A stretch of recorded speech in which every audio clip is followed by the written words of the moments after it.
From the PEP Radio Newsroom, this is the Hourly News Blast.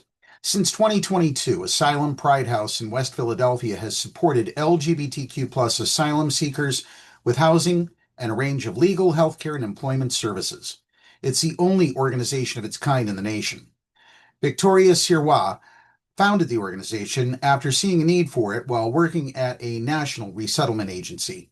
A lot of case managers were coming to me knowing that I had been doing a lot of DEI training around working with LGBTQ plus populations, being that it's my community, she said. They were coming being like, our clients are being kicked out of the shelters. We don't really know where to go.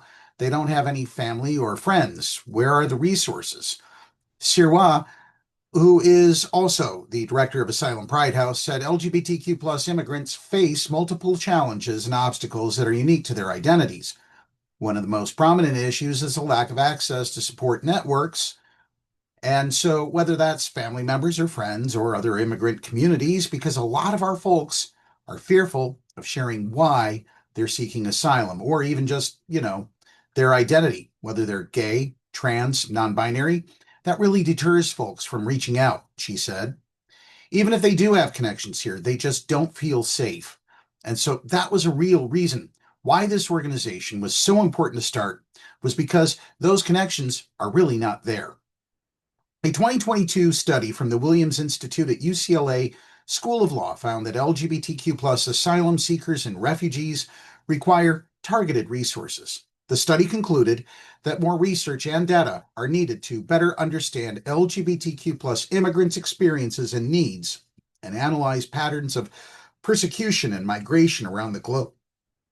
Data from the United Nations High Commissioner for Refugees shows that at the end of 2024, there were more than 42 million refugees worldwide and more than 8 million asylum seekers.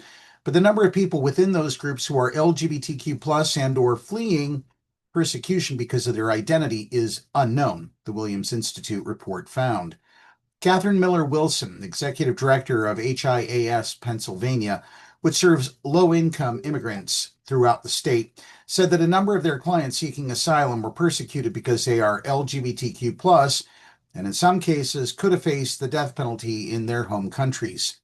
They are grateful, but nevertheless, it is so terrifying in their home country that it kind of takes a lot for, first of all, the clients to share all the details about what they went through with our staff and who they are and what's going on for them, she said.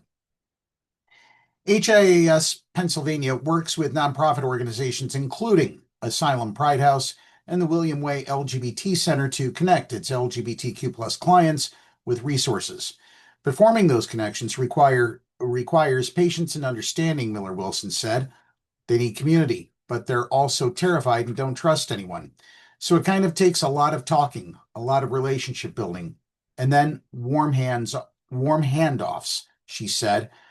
We would rarely just give an LGBTQ client a phone number. We would kind of say, is it okay if I call this person who I think can help you? And we'll do it together. Well, anyway, that's the news blast for this hour. If you're watching our news videos on YouTube, be sure to subscribe to our channel. You can now listen to PEP Radio on Roku, the PEP Radio page at paequality.com, the Live 365 app, and on Alexa. Simply tell your device, Alexa, play PEP Radio. We'll have more music in just a moment, but first, here's the Meadville area weather forecast on PEP Radio.